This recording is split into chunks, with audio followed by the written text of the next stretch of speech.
एक बार गढ़पुरा नगरी जरूर आइए। यहाँ कहा जाता है कि एक बड़े बाबा जो झारखंड में बसे हैं और छोटा बाबा जो गढ़पुरे में बसे हैं। एक बार बाबा का दर्शन अगर आप लोग को टाइम मिले तो एक बार जरूर कीजिएगा। कहा जाता है कि मनोकामना बाबा बहुत जल्दी पूरा कर देते हैं। और आपका भी अगर कोई मनोकामना हो तो एक बार जरूर आइए और बाबा से मिलकर और पूरा करवाइए। यहाँ का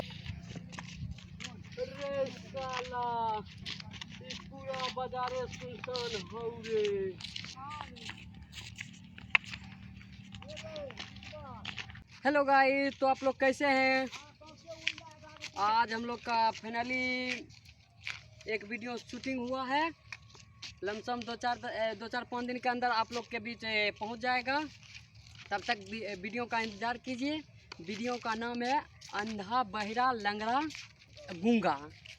ये वीडियो का है नाम।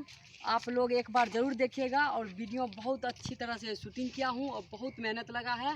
एक बार आप लोग वीडियो ज़रूर देखिएगा। अगर थोड़ा सा भी वीडियो आप लोग को अच्छा लगे तो एक बार चैनल को सब्सक्राइब जरूर कीजिएगा। चैनल को सब्सक्राइब कीजिएगा, वीडियो को लाइक कीजिएगा, कमेंट कीजिएगा और दोस्तों के बीच शेयर करना ना भूलिएगा।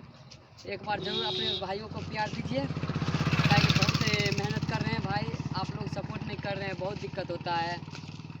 आप लोग सपोर्ट कीजिए। इनके बाद हम इनसे भी अच्छा वीडियो आप लोग के बीच लाते रहेंगे। सिर्फ आप लोग को सपोर्ट चाहिए। बीसी ग्लोबल कॉमेडी का सब्सक्राइब करिएगा।